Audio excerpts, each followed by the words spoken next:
вечора.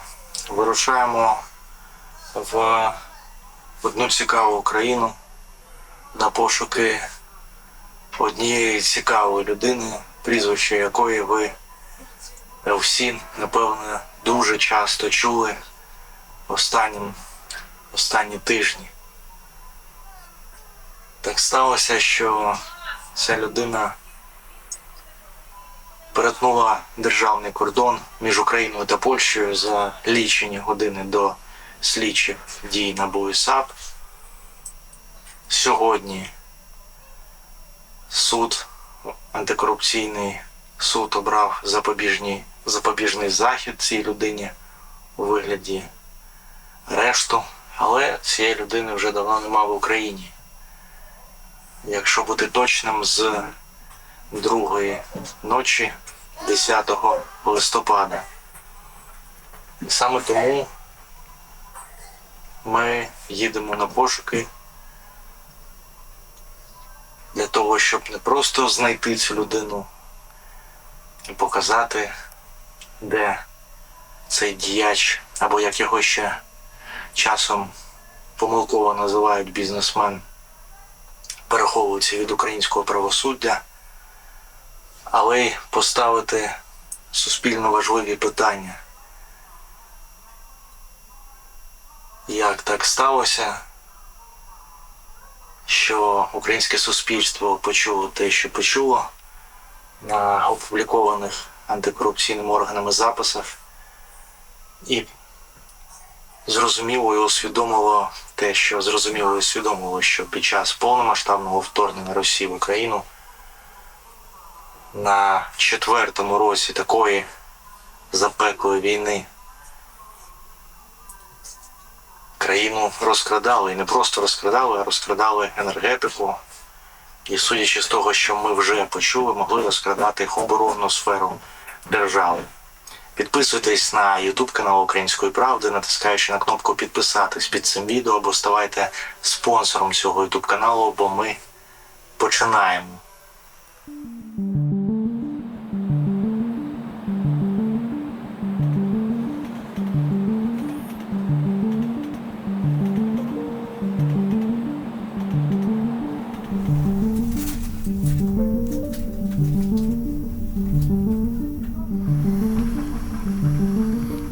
І зараз саме той час, коли і Київ, столиця, і інші українські міста сидять без світла через російські обстріли і через те, що українська енергетика могла бути недостатньо захищена.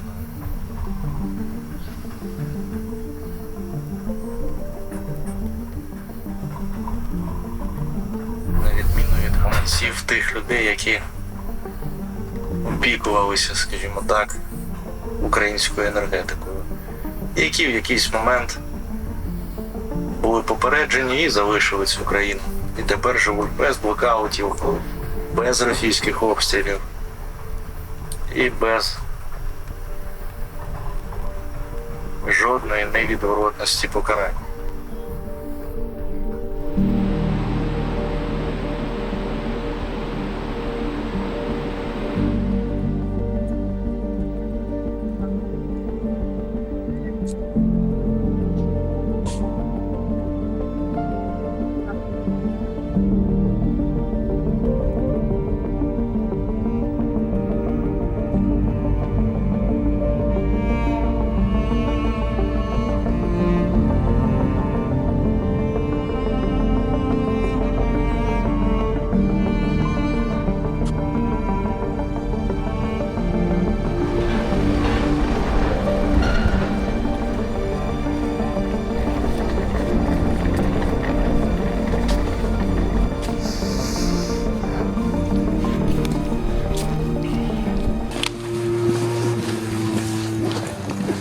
Приблизно в такий спосіб, тільки на машині, на таксі. 10 листопада Тимур Міндіч і перетнув українсько-польський кордон.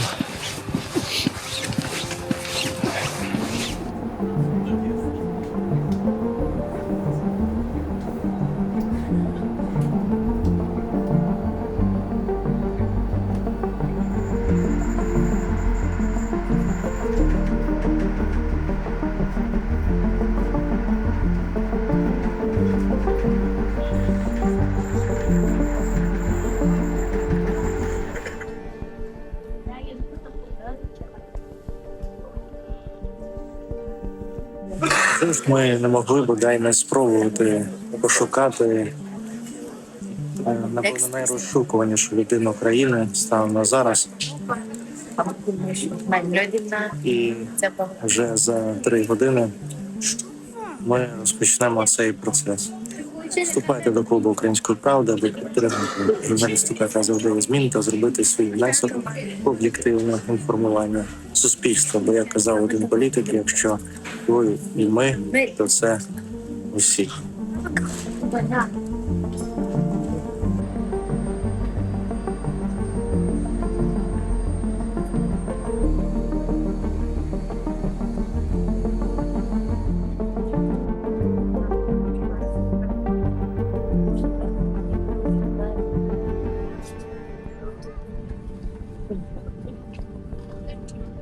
Моя фамилия Мендич. Нас должны были предупредить.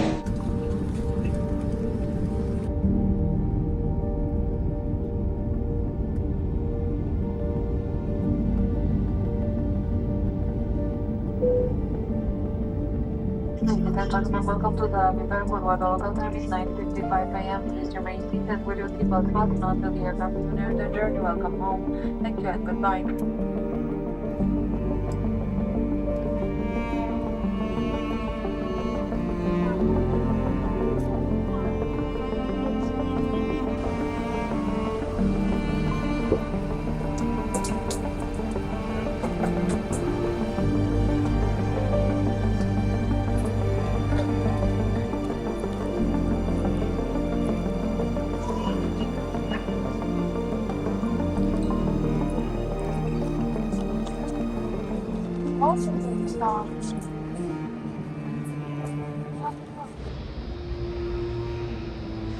Що, всім доброго дня. Ми в Тель-Авіві. Все, прийшли, вийшли з аеропорту. Тут, напевно, в Ізраїлі, можливо, ніхто й не чув про таке явище, як Міндіч-гейт, яке дуже гучно лунає в Україні за більше ніж 3000 кілометрів звідси останніми тижнями, але саме тут, як ми на Українській правді вже неодноразово наголошували, за інформацією наших джерел, переховується від НАБУ і САП головний фігурант, він же Карлсон, він же Тимур Міндіч.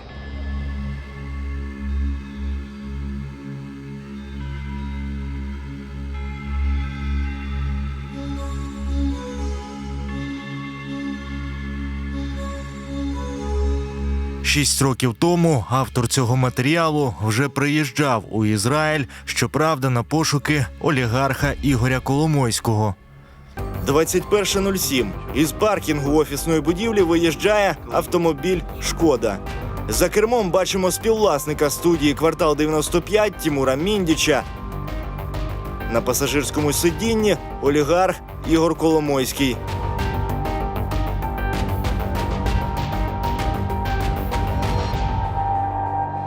Тоді ж нам вдалося встановити, що Тимур Міндіч мешкає через дорогу від Коломойського.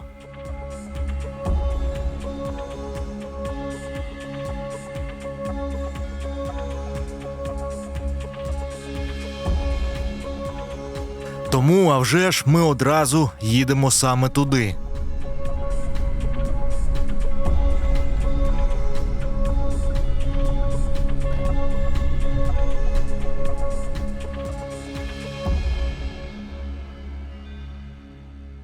У 2019 році, напередодні президентських виборів, на яких переміг Володимир Зеленський, ми тут знімали за цією адресою олігарха Ігоря Коломойського, який в той час жив тут, в Герцлії, на вулиці Галець-Хвилет. Це перша лінія, там далі море. Як можете бачити, зараз цей будинок покинутий, навіть гараж відкритий, ворота відкриті. Ніхто не живе. А через дорогу від Коломойського тоді мешкав за будинком з номером 25 мешкав, власне, Тимур Міндіч, товариш, близький товариш Коломойського. Ось у цьому будинку. Зараз, як ви можете бачити, там також, судячи з усього, ніхто не живе.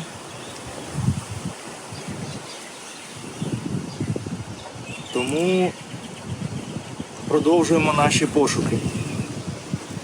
От, можете подивитись підхід до будинку. Ось. Бачите. Будинок 25. Сюди тоді ми знімали, як заходив пан Міндіч. А ось тут через дорогу в цьому величезному маєтку жив пан Коломойський. Ну, от бачите, вже іржавіють ворота. Цей будинок в не дуже стані. Їдемо далі шукати пана Міндіча.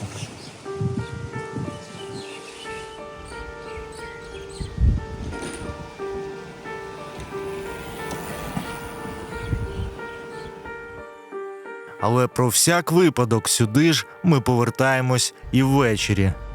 Ну і для того, щоб ввечері додатково перевірити, вулиця Галейт-Халет, будинок 48, в якому в 19-му році перед президентськими виборами мешкав Ігор Коломойський. Як бачите, знову ж таки відкриті ворота, як і вдень. Покажи, будь ласка. Стоп. Вікна не світяться. І тільки коти. Добрий вечір, манішма.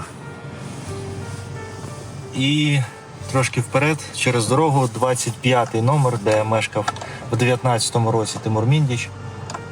Теж жодних ознак життя.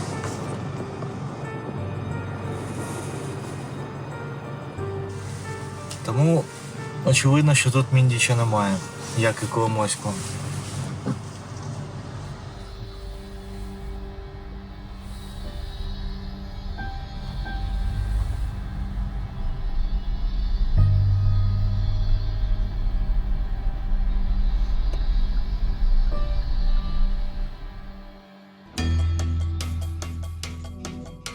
Також завдяки джерелам у бізнесових колах нам вдалося дізнатись, що під час попередніх відвідин Ізраїля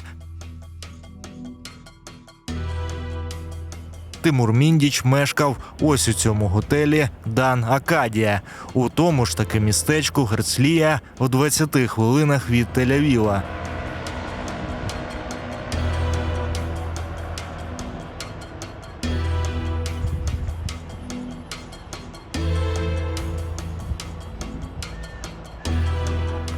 Але цього разу Міндіча не виявилось і тут.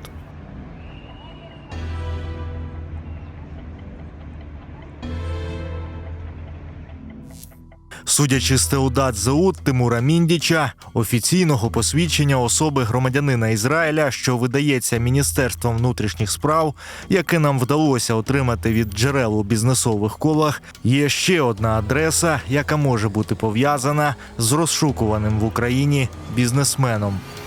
Це ми зараз перебуваємо біля будинку в такому неелітному районі. Ця адреса фігурує у виписі стосовно громадянства пана Міндіча. Тобто, коли він отримував громадянство, він вказував адресу на цій вулиці, і там другий будинок.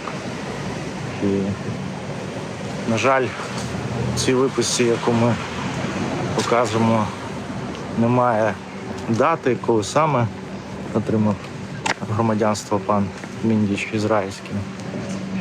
Я думаю, що достатньо давно.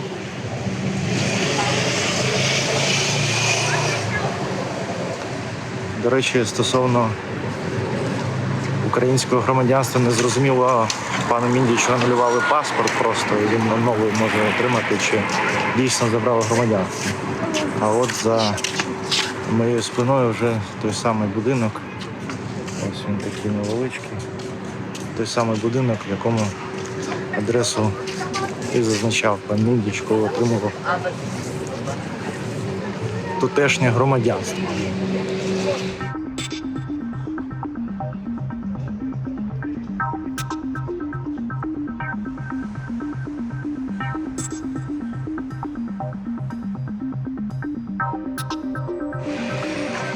Зараз ми його тут не бачимо і, напевне, Він живе вже в зовсім іншому, більш престижному, скажімо так, місці. Шукаємо далі.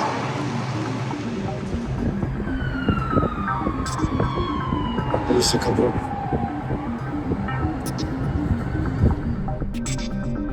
На другий день перебування в Ізраїлі від джерел у бізнесових колах ми отримуємо інформацію, що Тимур Міндіч приїхав дивитись будинок для оренди неподалік від Герцлії в елітному районі Кфар Шмар'ягу, тому одразу їдемо туди.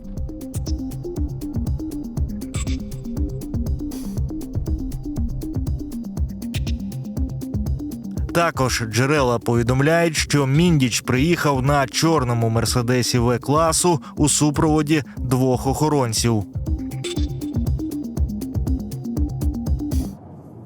Ми поїхали в це містечко, покрутились там, зробили декілька кіл, а там все серйозно, шлагбауми, камери, будки з охороною, тобто там довго не покрутишся, без уваги. От. І вже не побачили ми якби ні Віана, нічого. Вже поверталися в Тель-Авів, стояли на перехресті, і нам назустріч їде, ви не повірите, Мерседес Віана. Чорного кольору, це важливо. У нас інформація була про те, що Мерседес В-класу чорного кольору. Ми всіма правдами і неправдами швидко розвертаємося, щоб поїхати за цим Мерседесом Віана, і він буквально за 3 хвилини заїжджає на територію закритого комплексу, житлового комплексу з багатоповерхівками. Там, здається, десь 5 чи 7 будинків. Мерседес заїжджає за шлагбаум, вискакує з автівки 2 охоронці, один стоїть на шлагбаумі, інший супроводжує Мерседес, я так розумію, до під'їзду і до будинку, в якому мешкає охоронювана особа.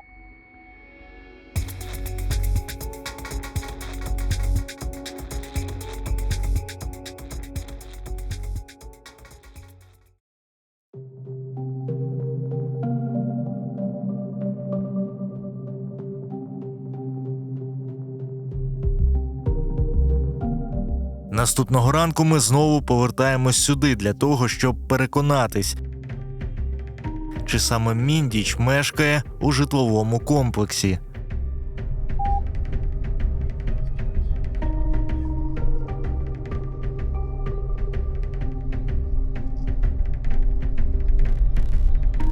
Але на нас, схоже, вже чекали охоронці. Далі без коментарів. Кто такой? Кто вы такой? Я ж тебе говорю, Что это? служба безопасности. Не подходите ко мне, алло. Я просит подождать поговорить. Алло, я иду гуляю. Что вы такое? Подожди секундочку. Что это? Что это такое происходит? Ничего не такое, просто хотят с тобой узнать и поговорить с тобой, и все. Зачем? Кто вы? Да он вообще какой-то левый. Какой левый? Слушайте. Подожди. Левый, правый. Говорите, говоришь? Что? Да не трогайте меня, алло. трогай его, Руки, я говорю. руки. Руки. Пускай твой туки. Да, Что такое? он никуда не... Саги, звук. Ты, Коля Добер, подожди секундочку. Что такое? Что такое? Алло. Алло. Руки заберите.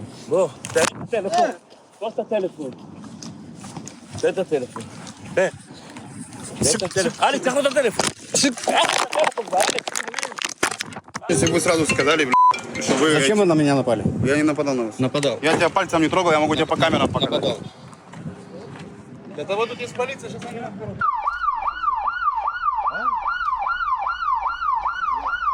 Згодом хтось з мешканців комплексу викликає поліцію, чим рятує нашу знімальну групу. Я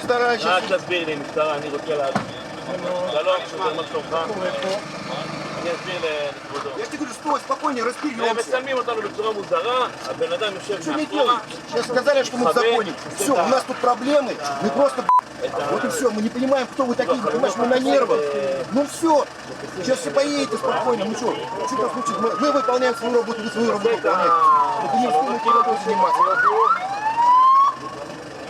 Сейчас, короче, разберемся. Слушай, тебя как зовут? Ну как зовут я тебя, ты скажи. זה יושב באוטו, זה יורד מהאוטו. Ну я тебе говорю, что Алекс. זה יושב באוטו מאחורה, כאילו מתחבא. מסכים איתי שזה חשוב? ירדנו אליהם. ירדנו אליהם.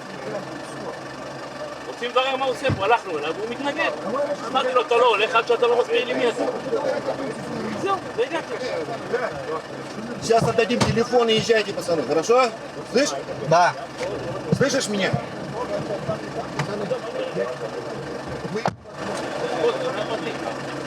של הבניין, אני גר פה, הוא לא גר פה. אתה לא יודע כזה הרבה.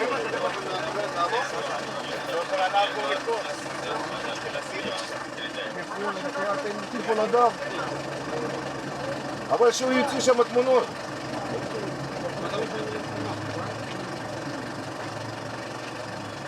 Слышь, мужики, валите спокойно, уезжайте. Я вам правду говорю. Лучше всего так. Здесь все нормально, пацаны. Я говорю, будете грузить, хуже будет.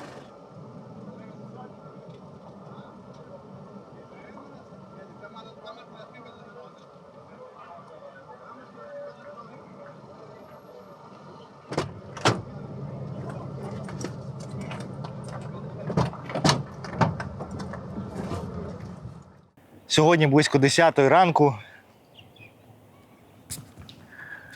Стали в публічному місці, там такий пустир є біля цієї території закритої.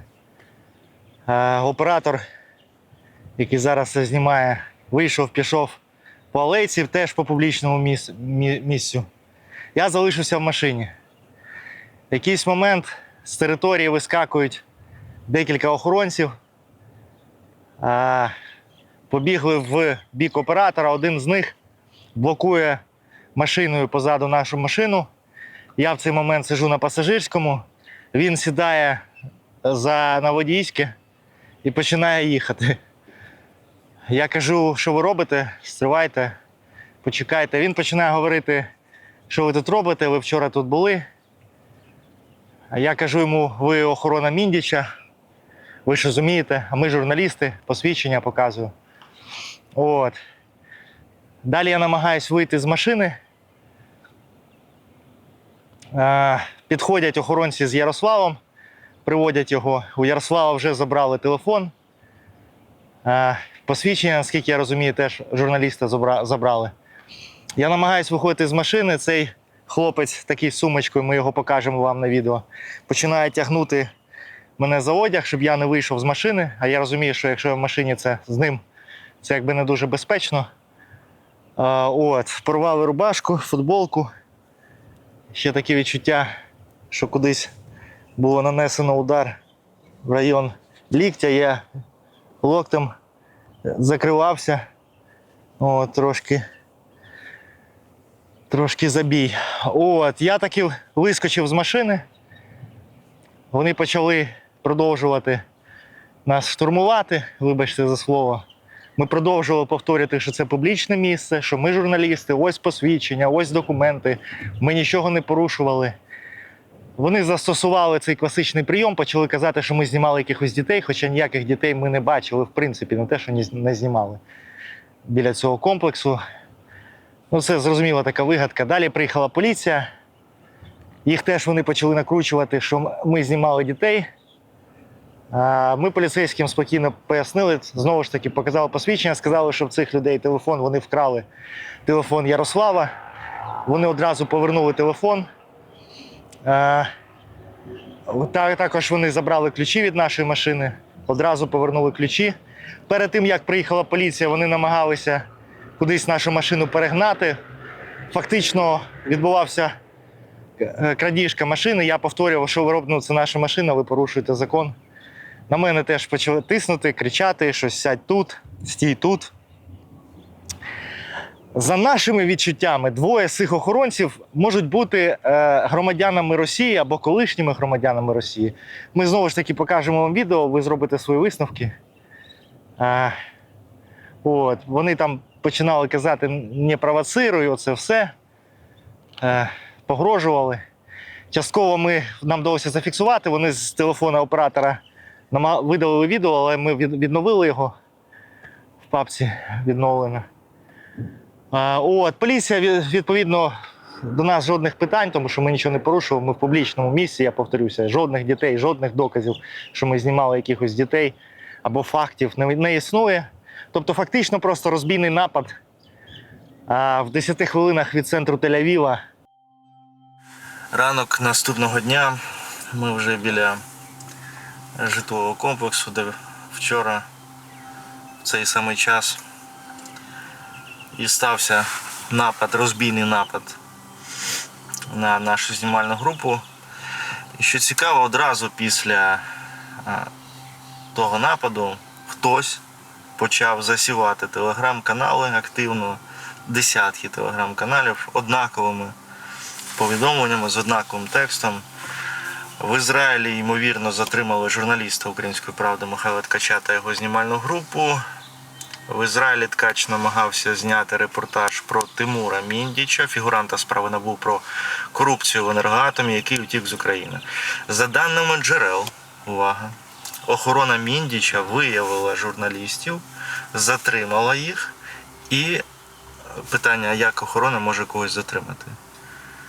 Тобто будь-яка охорона будь-кого може когось затримувати, хто їм не подобається. Але далі. За даними джерел, охорона Міндіча виявила журналістів, затримала їх і передала ізраїльській поліції. Наразі Ткач із командою дає покази. Власне, ми вам додатково продемонструємо відео, що навпаки поліція хотіла, щоб ми написали заяву.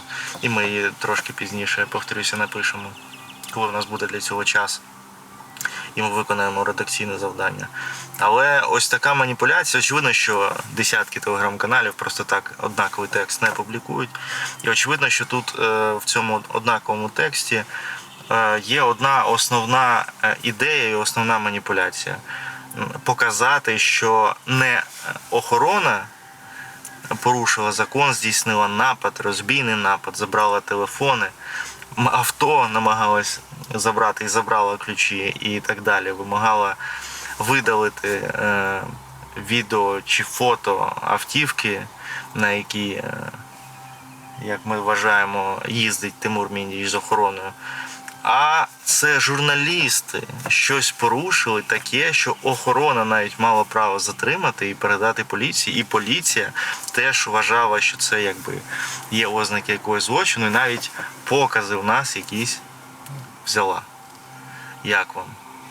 Як ви можете побачити, ми не в поліції, біля будинку, чекаємо героя. І сподіваємося, що сьогодні його побачимо. І обійдеться без порушення наших журналістських прав, без порушення законів. До речі, ізраїльські закони теж вчора ті хлопці порушили цілу низку. Ми вже проконсультувалися з відповідними юристами, тому не перемикайтесь. Okay. You can go now, okay? If you want, you can go to the police and press charges. Okay. I'll give you the number of the call. The details of these people are in the computer. Ми витрачаємо ще декілька днів, аби довести, що саме Міндіч мешкає у цьому комплексі, але безрезультативно.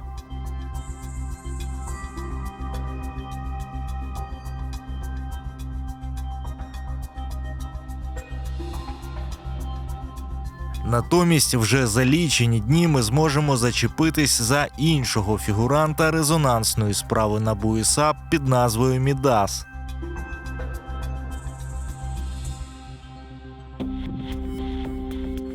– 7 грудня 2025 року. Тель-Авів.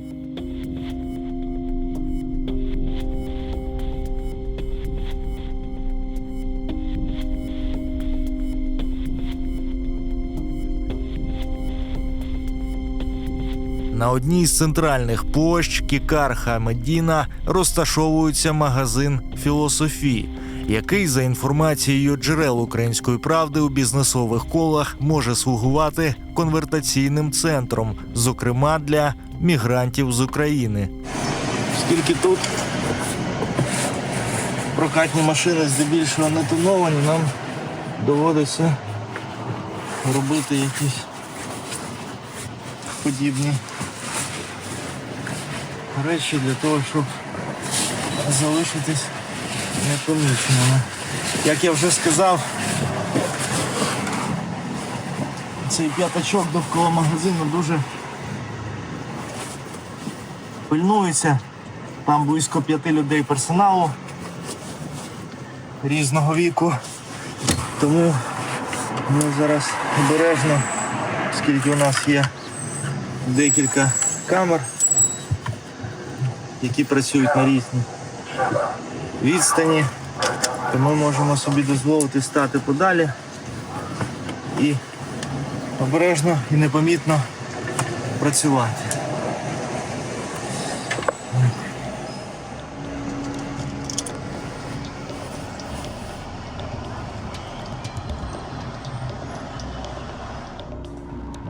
Також, за інформацією наших джерел, належить цей магазин ось цьому чоловіку, колишньому російському олігарху Михайлу Чорному.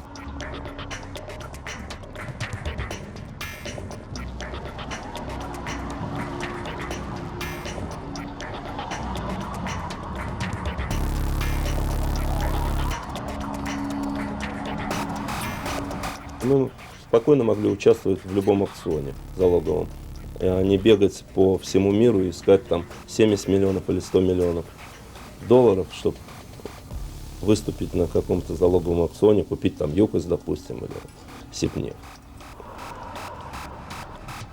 Тут помічаємо українського бізнесмена Олександра Спектра.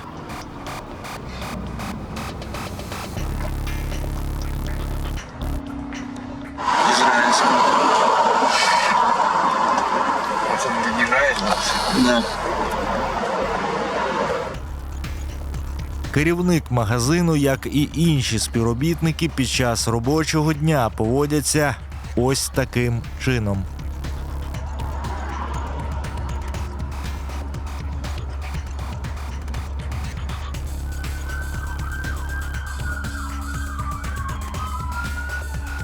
А це того ж дня разом з Чорним виходить з магазину чоловік, схожий на колишнього народного депутата України Дмитра Шенцева.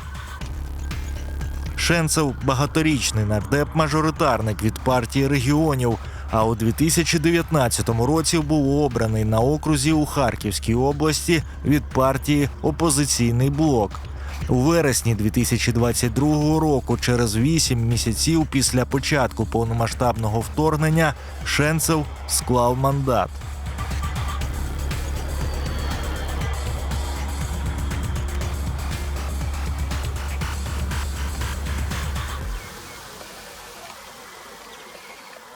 Оппозиционный блок, как единственная оппозиционная партия в стране, должна резко активизировать и усилить свою работу по достижению основной цели, которая сегодня стоит перед нашими гражданами. Это достижение мира. Але найцікавіший відвідувач завітає у магазин перед закриттям.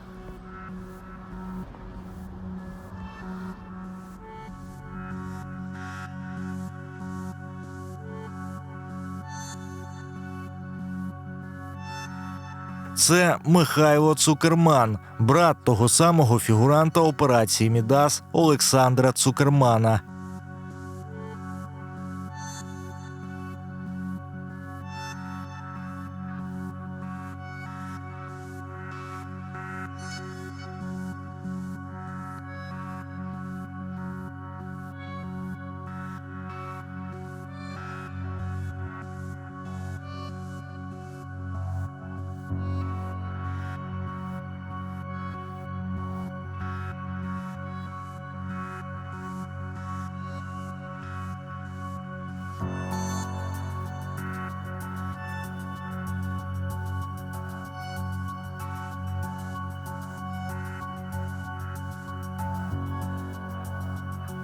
За 10 хвилин Михайло Цукерман спускається сходами вже не з мішком у руках, а з брендовим пакетом магазину.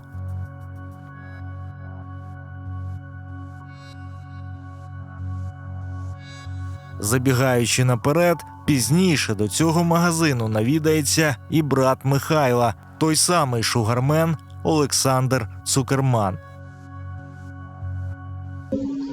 Я хочу посмотреть на эксперта, который это решил. Я сам не сюда приду. Я же тебе дал этот. Ну а зачем это? Что ты какой-то активностью занимаешься? Ну какой себе записал вопросы какие-то. Я даже никому не могу ответить. С кем я хочу сказать? Они все расшифровали, да? Все кодировки. Ты тут достал. Нет, смотри. Мы что уже выяснили. Если какая-то крыса... Ну, твои кодировки даже крысы не знают. Да, это же не... Это моя надо. Пей свою, А перед тим сталася одна подія, безпосередньо пов'язана із нападом на нашу знімальну групу. Є смішна історія. Сьогодні вранці головній редакторці «Української правди» Севгіль Мусаєвій написав, зараз скажу хто. Так. Ось. Добрый день, можно поговорить по поводу Израиля? Давид, частный следователь. Севгіль відповідає, частний слідователь чого і откуда у вас мой номер телефону. Він набирає далі. Вона не бере слухавку. Далі він пише, є така функція детектив по ліцензії Мін'юста. Тема Ткач Міндіч. Далі Севгіль пише, що для того, щоб продовжити спілкування, їй потрібно повне ім'я, номер ліцензії, юрособа і хто є замовником цього приватного слідчого. Без цієї інформації я не веду ніяких перемовин. Так. У відповідь чоловік скидає ось таке посвідчення. Зараз вам покажу. Ось таке посвідчення. Видно? Так. Звати його, значить, Давид Серлін. Далі Севгіль каже, дякую за посвідчення. Для продовження спілкування мені потрібно знати юрособу та прізвище, ім'я замовника, офіційний предмет доручення, підставу для контакту зі мною. І людина відповідає, Давид це відповідає. Основание я сообщил, бюрократия управляет миром, успехов вам. І припинив спілкування. Далі протягом тижня ми ніде не бачимо ані Тимура Міндіча, ані братів Цукерманів.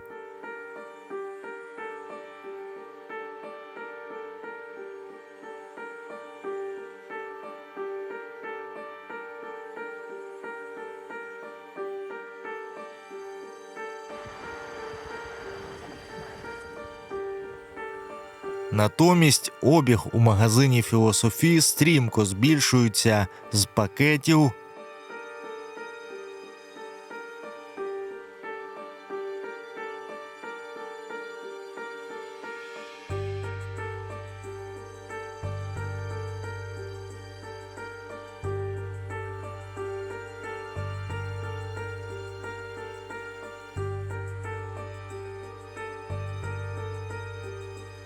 до валіз.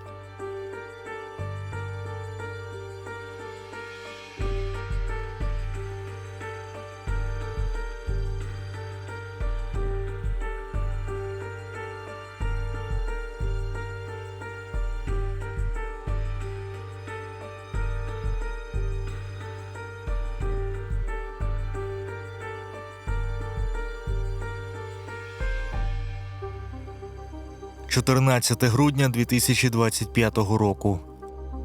До магазину заходить ось цей чоловік в кепці. Згодом магазин залишають ці два чоловіки. Це вже знайомий нам Михайло Цукерман із братом Олександром Цукерманом.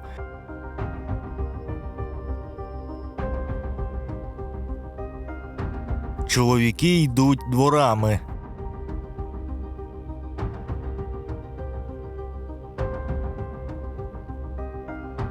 І вже за декілька хвилин потрапляють на закриту територію житлового комплексу.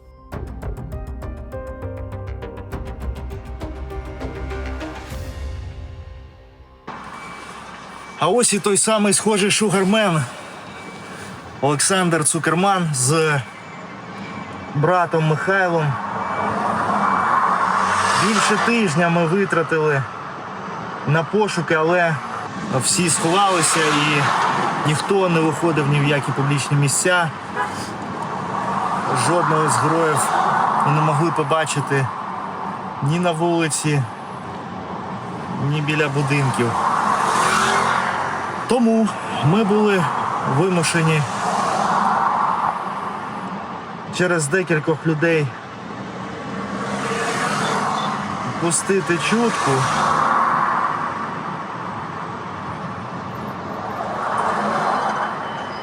Пустити чутку про те, що ми поїхали.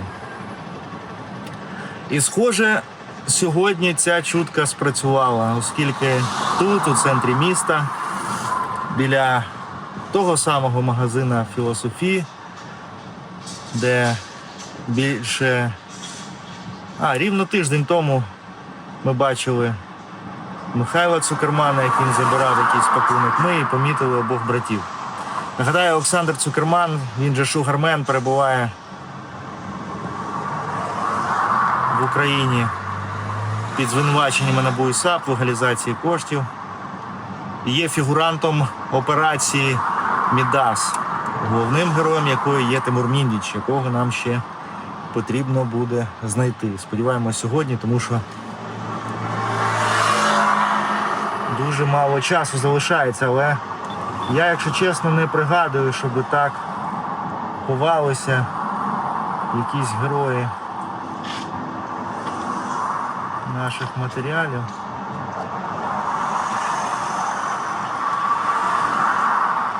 Щоб так ховалися, не виходили нікуди. Тому це безпрецедентно. Ну а до вас прохання, якщо ви ще не підписалися на YouTube канал Української правди, то, будь ласка, підпишіться або ставайте спонсором цього YouTube каналу, для того, щоб ми мали змогу робити більше таких матеріалів.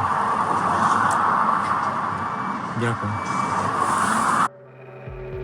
Згодом того ж дня ми знову бачимо, як Олександр Цукерман приїжджає до магазину.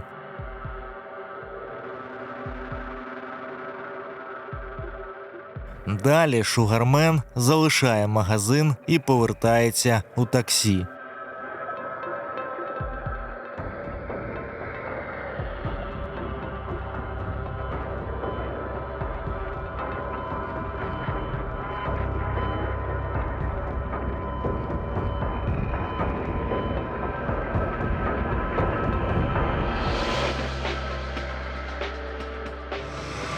Це такі, знаєте, змішані почуття. Ми в Ізраїлі, в Тель-Авіві їдемо за людиною, яка в Україні звинувачується. В Україні, де немає світла, зараз по 10 і більше годин. В Україні, де зараз випав сніг і мороз, і де буде ще гірше, на межі гуманітарної катастрофи. Пан шугармен їде на таксі С-класу кудись з магазину одягу, який за нашою гіпотезою робочою є просто відмивочною, такою самою, як і були в Києві.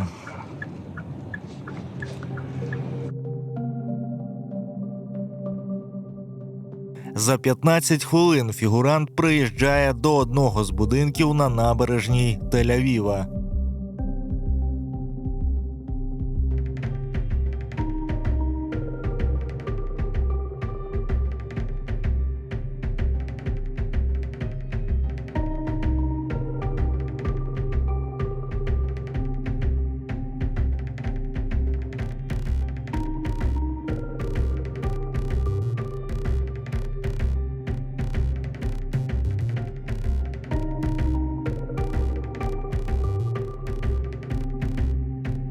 Ми ж повертаємось до магазину філософії.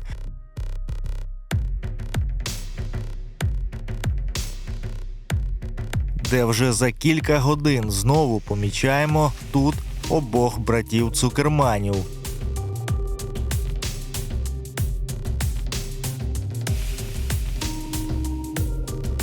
Брати з пакетами в руках знову прямують дворами.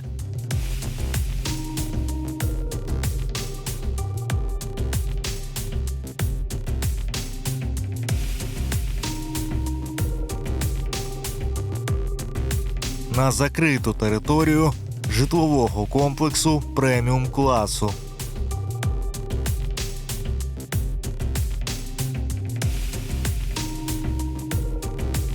Комплекс має назву Alrov Tower, де у середній башті і мешкає брат Олександра Цукермана Михайло.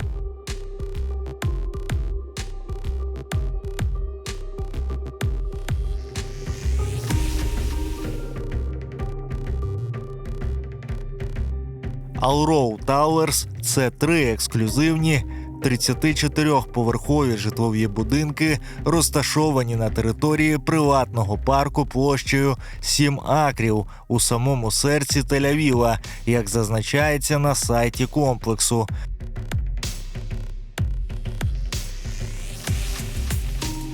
Будинки мають 320 апартаментів площею від 150 до 600 квадратних метрів. На профільних сайтах оголошень тут можна знайти квартири, які продаються і за 7, і навіть за 10 мільйонів доларів.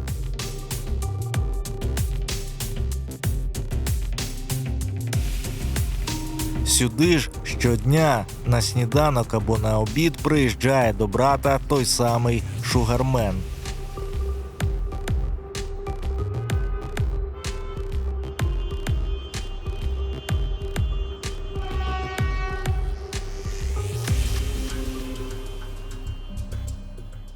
Сам шугармен, він же Олександр Цукерман, схоже, мешкає в іншій башті на набережній Тель-Авіва, яка має назву Кінг Давид.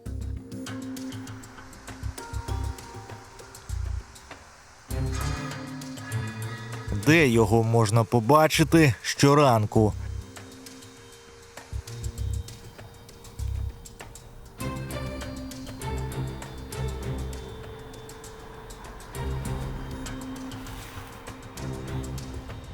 Загалом, за нашими спостереженнями, брати Цукермани майже ні з ким не зустрічаються, а всі справи ведуть за допомогою телефонів.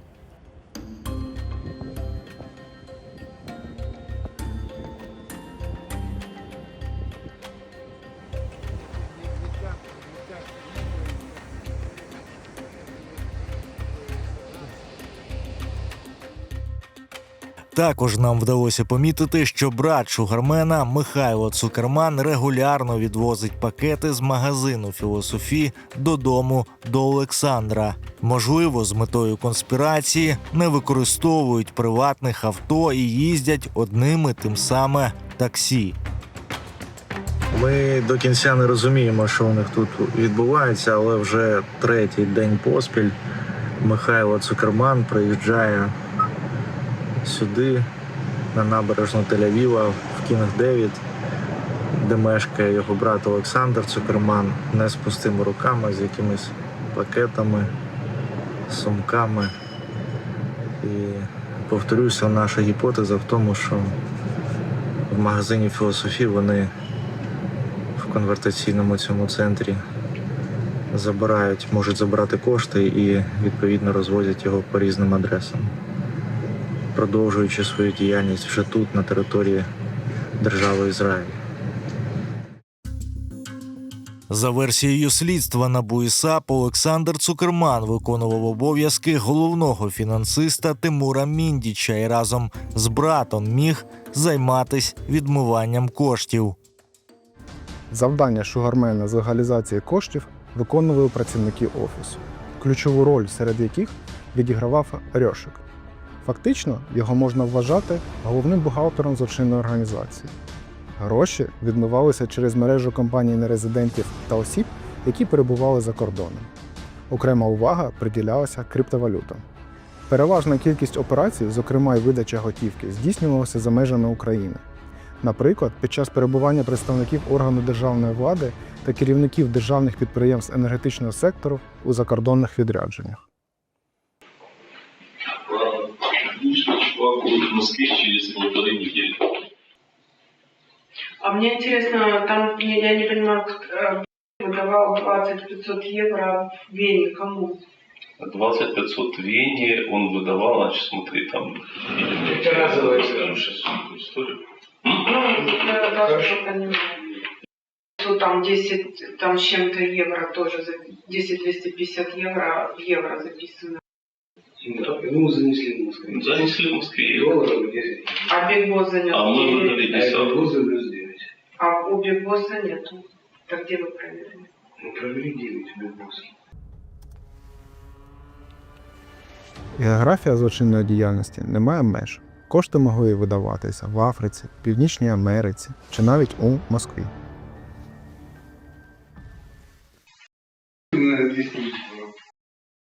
Если вы автор личной деньги, компания платит на фонд. Сколько мы берем за вход, за выход и за обслуживание? Сколько мы берем с клиента? Ну, оставим на фонд, берем 8%. Это другая история. Они сами платят, клиент сам из Дубая платит прямо покупая за телефон. Какой клиент? Не важно, есть цена. Ума не стало. Нет цены одной и той же цены у него нет. У нас по каждому кейсу цена разная. Какой клиент? Сколько? 0,5 за... 0,5, потом... Это нет 0,5 цены. Да, а потом выясняется, что нет 0,5 цены. Только до этого спортсмены. Нет, это будет другая история. Это ж надо все считать заново. Все, нету определенной цены. Вот спортсмены платят без налога, он берет 3%. 3, не 0,5. За что он берет 3%? Он берет 3%, 1,5% он берет себе, 1,5% он откатывает нам. После перевода 5 сегодня. Да. А что клиент получает? Клиент получает потом здесь, конечно. Так это Подожди секунду. Это две разные истории. Это там, а это здесь, понимаешь? Клиент заплатил 3%, получил.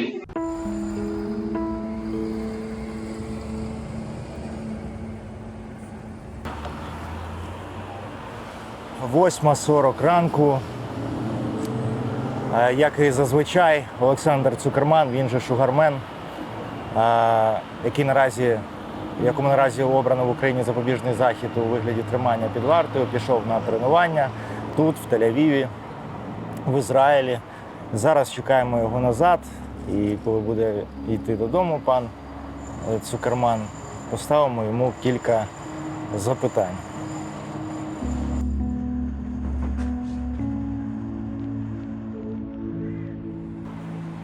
Йде пан Цукерман.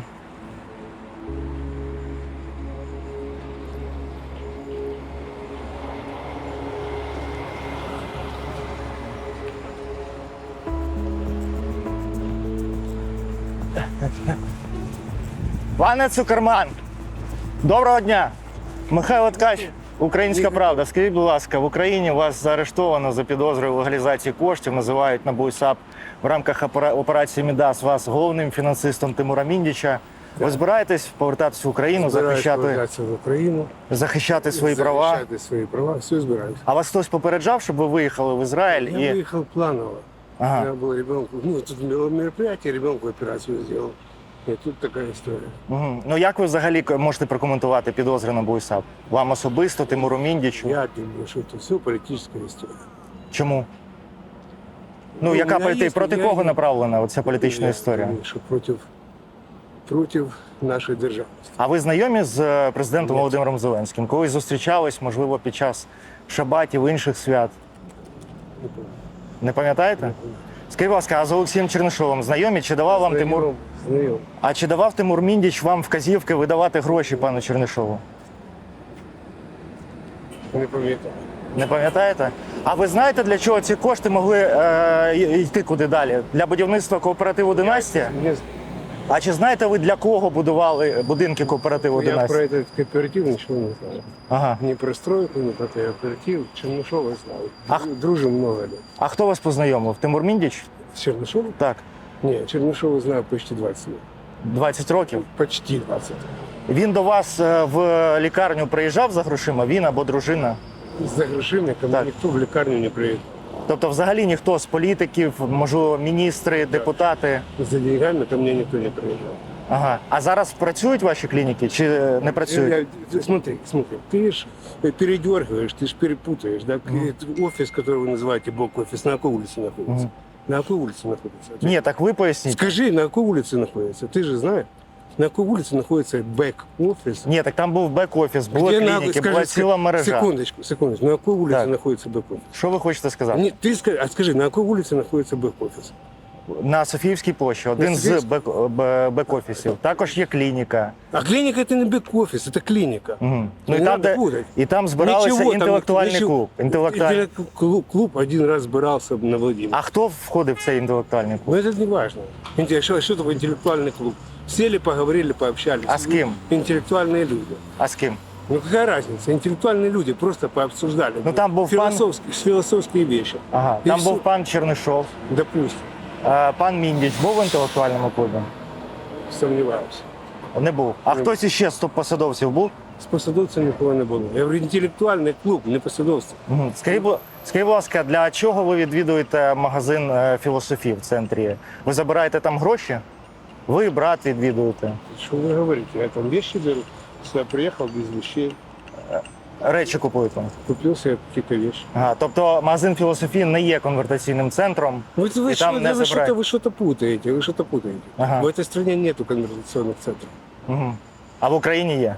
В Украине, может быть, и нет, а может и нет. Не знаю. Угу. Тобто ви приходите в магазин «Філософії» і, не міряючи, берете пакети просто з речами, як ви кажете, не з грошима, і забираєте їх, правильно? Декілька разів на тиждень іноді. Какие на тыждень? О чем вы говорите? Угу. Я там был несколько раз. Угу. Пришел, что-то взял, что-то они взяли подшить, пришел, забрал, все. Что, как это было? Угу. А ви знаєте, кому належить магазин «Філософії»? Не знаю. Пана Чорного не знаєте? Плана черного не знаю. Угу. А що вас пов'язує з Василем Веселим? Дружба? Ви теж багато років дружите? Ну, не так, как с Чернышовым, но тоже багато. Ага. А з Тимуром Міндічем, коли ви познайомили? 20 лет. Мы дружим. Ага. А хтось вас познайомив, напевно? Не, мы случайно познакомились. Угу. А що вас пов'язує з панами Горовими? Ви також відвідували баню Горового на Трухановому острові? Ваня тоже. Ага. А що вас з ними пов'язує? Є якісь Я тебе бізнес-проекти? расскажу. Значит, ну, например, у меня умерла жена, ты в курсе дела, да? И мне пан Горовой в этом вопросе сильно помогал. Угу. Все, например. Угу. Да, еще какими-то вопросами обращался. Угу. Я зрозумів. А Мы, смотри, ты сам откуда родом? з Дніпра? Из Днепра, да? Я киевлянин, и я не киевлянин. Вот ни Чернышов, ни Мендич, ни Веселый, кого ты называл, ни там, все не киевляне. Мы с ними киевляне, поэтому мы знаем друг друга, ну, я знаю, что пацанами. Поэтому А що таке 23 проєкт Горового і вас? не знаю, а где ты это почему? Не знаєте? Да. 23 проєкт не чули нікого? Ні. Ніколи ніхто А не там говорив? номер не 23 Дебаня, нет? Я не знаю. Що? 23 номер Дебаня, нет? Ну, я не знаю. Ага. Тобто ви називали 23 Может, проєкт я в баню? баню? Может быть, я не знаю. Ага, я зрозумів. Цікаво, дякую. А от чи відомо вам где, щось а про... где это? Я не видел. Можешь мне показать, где это? Що Где- саме? где 23-й? Є така інформація, що є такий проєкт, який об'єднує вас і панів У Горових. меня с панями Горовыми нет никаких проектов. Никаких. Я зрозумів. Ноль. Я зрозумів. Скажіть, будь ласка, а чи відомо вам щось про те, що ФБР досліджує вашу діяльність, діяльність пана Міндіча стосовно легалізації коштів? Я ніяких коштів не легалізовував, поэтому що може дослідувати ФБР? Я не знаю.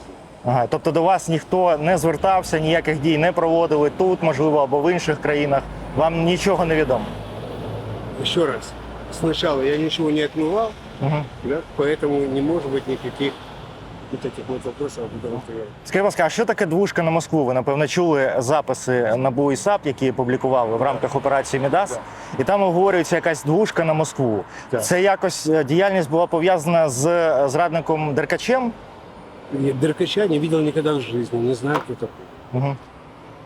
А що таке двушка? Про двушку на Москву чули? Я не помню, надо вспомнить. Покажи там кого-то. Ні, так там записи є просто. Їх НАБУ і САП. Ви не чули? Может, Москва это, как это сказать, псевдоним чей-то? Ага. На минуточку. Так, чтобы вы подумали. Ага, дякую, дякую, дуже цікаво. А хто займався вигадуванням псевдонімів оцих? Карлсон, Шугармен. Ви знаєте, що у вас був псевдо Шугармен? Шугармен перший раз слышу. Покажи, хто це. Ні, так це ж є опубліковано офіційно в рамках розслідування НАБУ і САП. Хто це? Покажи, хто це сказав. Всі члени цієї групи. Покажи, хто це сказав. Кто это показал? Ну покажи. Я думаю, що це в НАБУ і САП сіли і придумали. Тобто сіли і вигадали? Ну ви ж розумієте, як там відбувається. Детективи НАБУ знаходять інформацію, фіксують. Далі це дивляться прокурори САП. Визначають докази, а далі суд вже, і суд вас арештував. То, що я вижу, детективи НАБУ вместе с, не знаю, там, еще с кем-то, может быть, там, прокуроры САП, вы еще неважно, создали кино. Его показали этот фильм на этот самый, для того, чтобы взорвать какую-то ситуацию, для того, чтобы добиться что-то от нашей страны, как я понял. Это все, не было других возможностей. Тобто ви вважаєте, що НАБУ, САП і антикорупційний суд просто взяли і все це вигадали, все, що вони опублікували? Я думаю, что да. Не, ну понятно, там есть, может быть, что-то. А про клиники, это вообще кино про клиники. Когда ты там что-то туда путаешь. Никогда в клиниках ни с кем не встречался, не встречаюсь. Там занимались конкретным делом, помогали людям здоровью. Вот и все. Ты, не дай Бог, заболеешь, тебе помогут. Дякую. Обещаю. Дякую. Да. Скажіть, будь ласка, а з ким ви тут в Ізраїлі спілкуєтеся? Я маю на увазі... Список представив? Ні, ну хтось, можливо, є якісь колишні посадовці. Я знаю, ви спілкуєтесь з паном Рабіновичем, колишнім представником ОПЗЖ, іншими людьми. Поки ні з ким не... З Рабіновичем не спілкуєтесь? Не спілкуюсь. Ага, можливо, хтось з інших політиків, депутатів, міністрів? Я не знаю, депутатів, міністрів, ні. Я зрозумів. А апартаменти, в яких ви мешкаєте, це вам належать чи ви орендуєте? Чому вирішили, що я тут мешкаю? А в гостиниці живу. Тобто ви не живете в Кінг-Деві? Ні. Ага. І заходите в готель через цей вхід, правильно? Через це, через то. Ага. В апартаментах тут не мешкаєте? Не мешкаю. Ага. А ваш брат мешкає на Пінькас 64, наскільки Не знаю, розумію? допустим. Ага. Это какое имеет отношение, скажи? Нам цікаво дослідити. Что ты хочешь доследить? Ну, зараз у вас є підозра, звинувачення. Можливо, ви приїхали в Ізраїль, придбали розкішні апартаменти на набережній Тель-Авів? Ничего не придбал, никогда у меня тут ничего не было. Я тебе скажу больше, у меня вообще собственности никогда не было. Жена умерла, которая мне все досталось, подарила. Все. Не надо строить из меня миллиардера и так далее. Сотни миллионов, сказки, все. Все, не передергивайте. Все это, ну, рано или поздно, вы за все, за каждое слово ответите. Так, де ми сказали неправду, скажіть, конкретно? Що я живу, що я купив помешкання. Ні, це питання. Я ж кажу, ми хочемо розібратися. Нічого в мене нема, ні в Ізраїлі, Ми ж ні не в Києві стверджуємо. ніколи не було. Все. Я зрозумів. Да. Все, дякую вам. Все. Я хотів би, щоб ти спочатку мені показав, а потім виставляв. Можна так договорити? Ні, ми так не працюємо. Ми так не працюємо. Да. Дякую. Гарного дня. Пока. Ты хочешь приехать, будешь ехать, предупреди, что ты едешь, встретишься нормально. Что на вид, как вор какой-то. Ну позвонил, вы встретились нормально. Ты как вор, блин, стоишь под домом и ну. Я зрозумів. Я вор. Ты как вор, да. Ага. Зрозумів. Дякую. Можно позвонить, назначить встречу, встретились, поговорили, что такое? Дякую, дякую. Я же не прячусь, я же не убегал. І зараз ви не ховаєтесь тут, в Ізраїлі. Подорожуєте світом, їздите в Україну. Я только приехал, я тут пока решаю свои вопросы. Ага. Я же не один. Ага. Какие-то есть бытовые какие-то вещи. Я зрозумів. Буду подорожувати. Зрозумів. Дякую вам. Дякую. Гарного дня.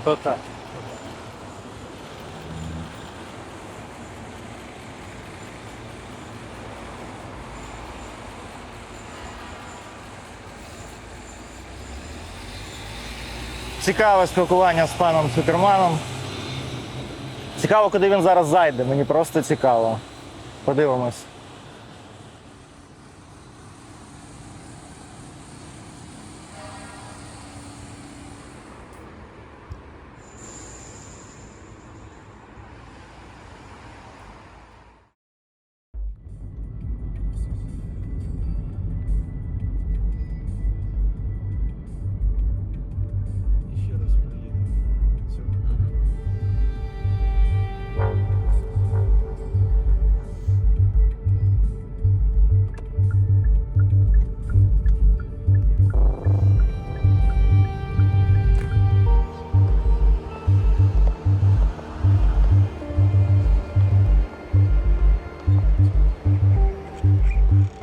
Герцлія, Ізраїль.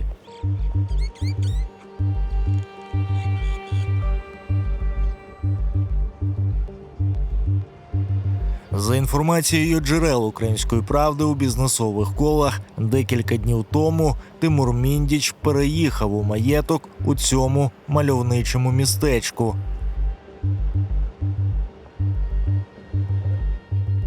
Саме тому, не маючи адреси, ми почали моніторити цей район.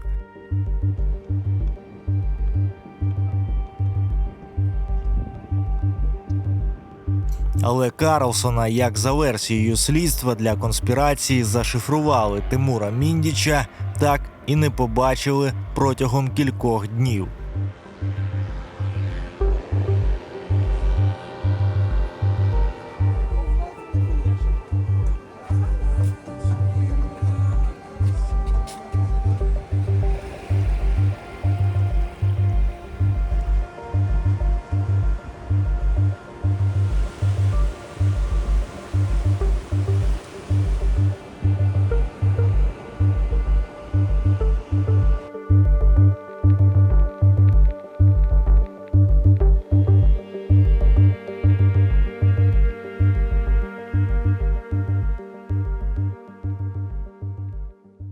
І вже за день до повернення в Україну нашій знімальній групі вдалося помітити на одній з вулиць Герцлії ось цього чоловіка. Ми вирішили наздогнати чоловіка і перевірити, чи це не Тимур Міндіч, і не помилились.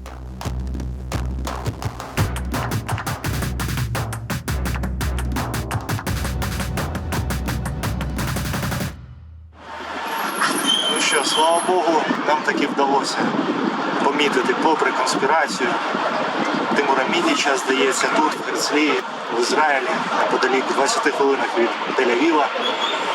Станом на зараз у нас 13:45, 10 хвилин тому пан Міндіч вийшов на тренування і берегом йде в бік тренувального майданчика спортивного, який розташовується тут просто на пляжі.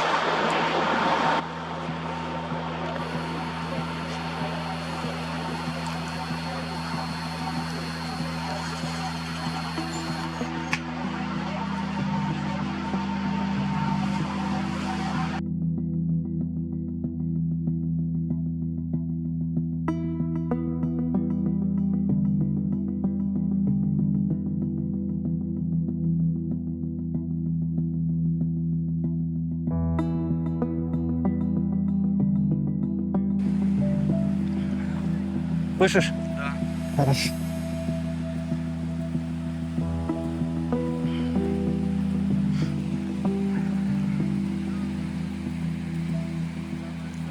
Пане Міндіч, доброго дня. Приветствую, вітаю вас, рад бачити. Михайло Ткач, Доброго «Українська дня. правда». Шукали вас. Да. В Україні вас шукають, знаєте? Знаю. У вас, Секунда.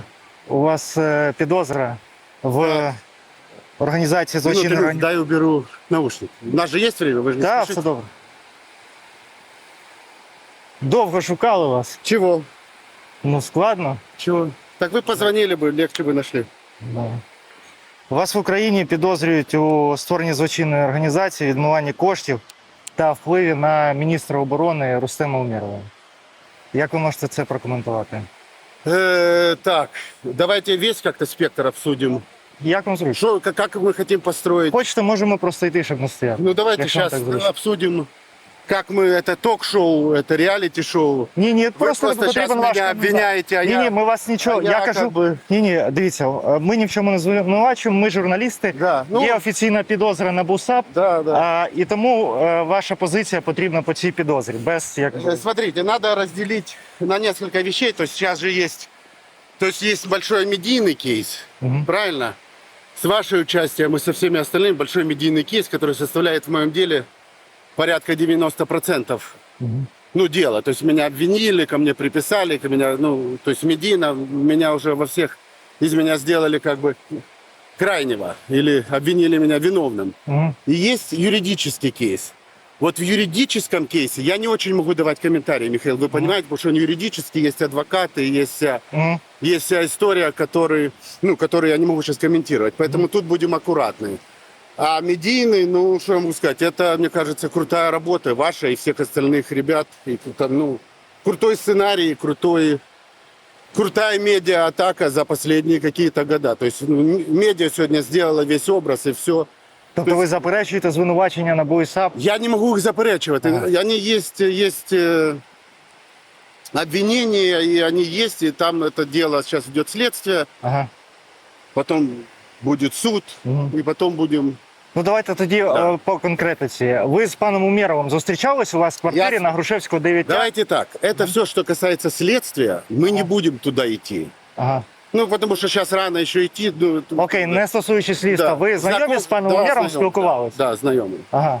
А чи знайомі ви з паном Галущенком? Знайомий. І також спілкувалися? Спілкувався. Ага. А чи давали ви комусь якісь вказівки? Галущенко чи Умєрову? Просили, можливо, з якісь компанії, бронежилети? Смотрите, по бронежилетам там есть большой кейс. Я не хочу про него сейчас говорить, потому что это одно из важных аспектов, который будет в моем уголовном деле. Потому что сегодня же показали часть, какой-то отрывок разговора, правильно? Кусочек разговора показали. Но не показали весь разговор, правильно? Контекст разговора, то есть вырвано из контекста. Показали вот так-то. Как сегодня удобно воспринимается общество и все. А как оно было на самом деле, мы это анонсирует же сейчас господин Железняк, что как будет. То есть еще будет дальше пленки и посмотрим, что будет опубликовывать. То есть сегодня, вы же как человек, профессиональный журналист, понимаете, что происходит, правильно? То есть меня назначили виновным.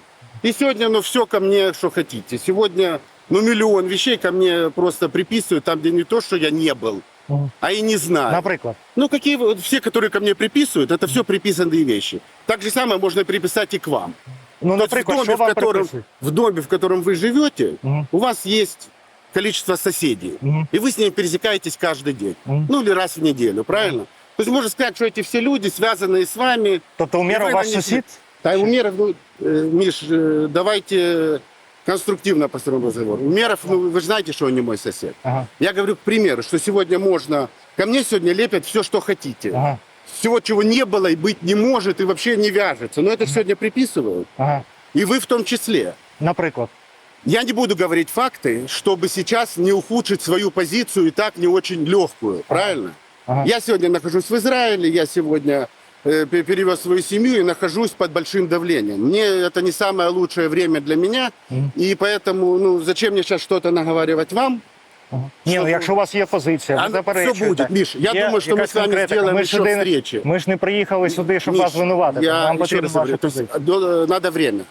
Надо время, чтобы оно все со временем будет раскрыто. И я буду говорить, и я буду давать интервью, и будут какие-то факты со стороны НАБУ, еще с каких-то, с СБУ факты, там меня еще в чем-то обвиняют. То есть всему свое время. Державна зрада, вони відкрили. Державна зрада. Но меня сейчас можно обвинить в чем все, что хотите. И в войне в Израиле, и везде. То есть я чуть не виноват во всем. Вы же согласны с этим? Ну дивіться, це узагальнення. Ну, вы сейчас давайте все вы ж будете таки- вырезать, вы же не я все все- будете монтировать. Ні, ми Вы можемо всё- все показати, Да будь ні, ласка. ну, Ні, давайте. почему ні? Я бы, если так, давайте я бы хотел получить копию всего нашего разговора, чтобы вы тоже не вырезали из контекста. Потому что когда вы монтируете, вы что же, то есть музыка, вот он идет. Ми без музики дамо. Да, давайте ми с без музики. Ну, я без хочу, музики. музыка должна Це быть согласована. Музика моря буде. Ну, Музика это моря. тоже не совсем Дивіться, красиво. Да. коли ви Всё-таки в востаннє- стране идет война, а мы здесь с вами на фоне моря занимаемся. Давайте. Коли ви востаннє спілкувалися з президентом Зеленським? Давно. Давно, це місяць тому? Давно. Вот это ответ давно. Я с ним, к сожалению, очень редко спілкуюсь. Сейчас вообще не спілкуюсь. И за все время президентства очень редко спілкувались. А ви живете тут лічені дні. До цього, я так розумію, ви жили в житловому комплексі, правильно? Ну, неважно, мы сейчас говорим, где вы имеете... То есть, За нашою інформацією, ви намагалися орендувати будинок. Дивились різні варіанти. ну, так. конечно. ну. І в тому числі дивилися кфар Мар'яху, я боюсь помилитися, неподалік Грецлії є район. Да я разные районы смотрю. Так. Так. І коли ви виїжджали звідти на Мерседесі В-класу, Мерседес В-класс? В-клас, Никогда не было, неправда. не їздите ви на Не, никогда Мерседесі. не было. І в житловому комплексі Никогда не жил. біля ресторану «Туркіс» ви ніколи Никогда не не жили. жил. І охорона, яка здійснила напад на нашу земельну А групу, был напад? ніяк не пов'язана. Это правда было? Так. А я думал, что это фейк. Ні. А где это было? Не знаю, нет, конечно. Біля житлового комплексу. Туркиз. Так, ну, ресторан «Туркіс», поряд з ним житловий комплекс. Это вот там, таких два дома, Да, никогда да, в жизни. А что было? Расскажите. Ні, ну люди здійснили напад, сказали видалити фотографію машини і так далі. Охранники или Так, охоронці.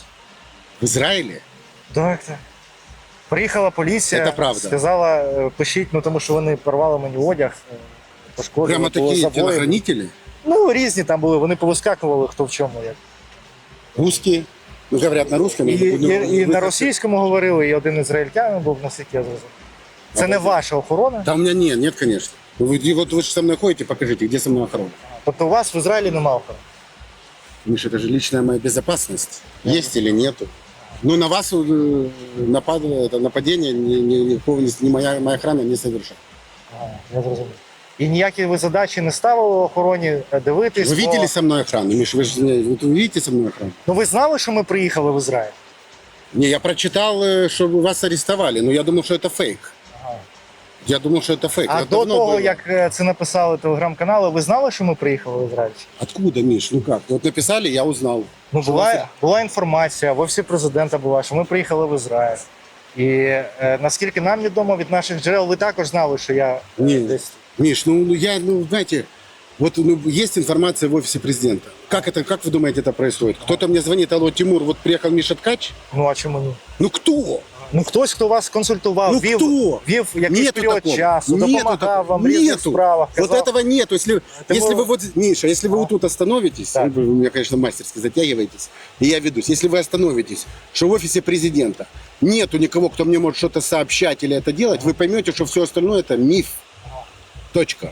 Обалдеть, я думал, что это неправда. Для Израиля это вопиющий случай. Ага. Что какая-то охрана может на вас напасть. Я думаю, Ні, дуже серйозно. Вони забрали телефони, машину, мене на машині хотіли вивезти. Це не ваша охорона. Мы же уже поговорили. Нет, уже. Дякую. Это тогда может быть и покушение, вы хотите сказать? То есть, что пишут, все правда? На кого? На нас? На меня. Если на вас было, пишут же и про меня.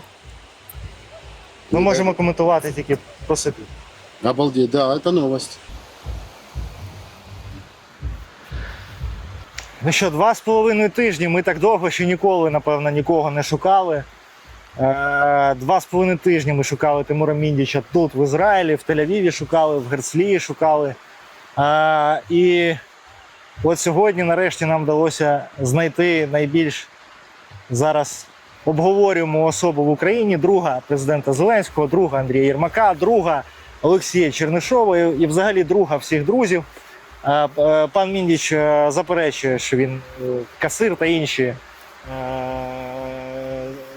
діяльність, яку, зокрема, НАБУ і САП приписують йому, і, зокрема, підозра пану Міндічу вручена по організації злочинного угруповання організації, вибачте за тавтологію, про вплив на міністра Умєрова і про відмивання коштів.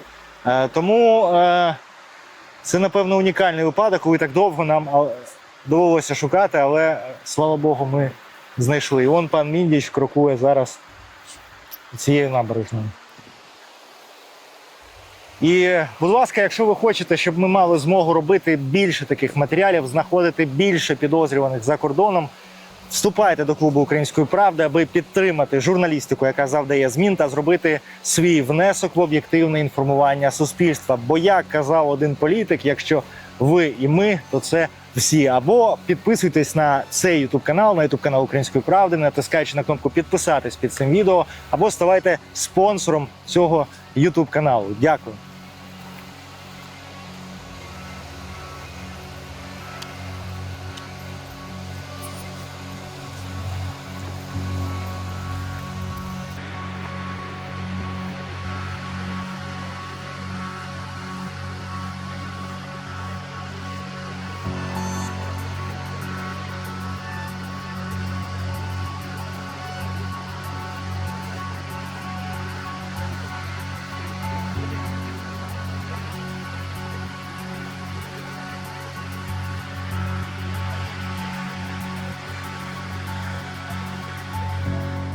Должны попасть в 2 миллиона или не миллиона?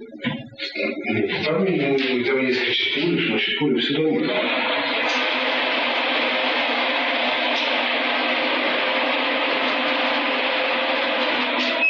А сколько ты отсрочишь?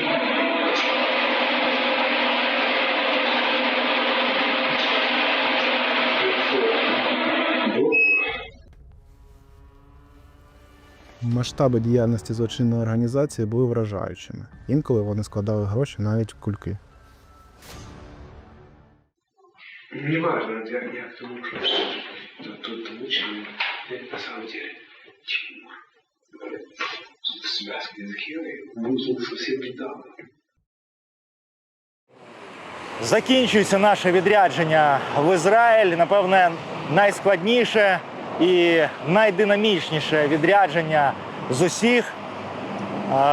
Перед нами стояло важливе редакційне завдання знайти, напевне, найрозшукуванішу в українському контексті наразі особу Тимура Міндіча. І нам таки, попри все, вдалося його знайти. Можна багато розповідати про напад, про детектива, який одразу після нападу з'явився в нашому житті, про поліцію, про гру в хованки. Але весь цей час не полишало одне питання. Як одні й ті самі люди, які, судячи з плівок НАБУ і САП, опублікованих в рамках операції «Мідас», могли займатися тим, чим займались, і в той же час так боятись журналістів? І, напевно, є відповідь і на це питання, оскільки фігуранти, а ми за ці декілька років знайшли, напевно, близько 20 втікачів по всьому світу, оскільки фігуранти, втікаючи за кордон, розуміють свою безкарність, розуміють про те, що в тих чи інших країнах їх не дістануть правоохоронці. І єдиною загрозою в цих умовах для них є і залишаються, судячи з усього, лише журналісти. І Тимур Міндіч, судячи з його відповідей, а вже ж в найближчому майбутньому не повернеться в Україну. І єдині, хто можуть поставити суспільно важливі питання, які весь цей час, а потрібно розуміти, що і пан Міндіч, і пан Цукерман перебувають в Ізраїлі вже близько 2 місяців. Єдиними, хто можуть поставити ці питання, також є і залишаються журналісти. Тому, будь ласка, якщо ви хочете, щоб ми мали змогу робити більше таких матеріалів, вступайте до клубу Української правди, або підписуйтесь на YouTube канал УП, або ставайте спонсорами цього YouTube каналу. Дякую.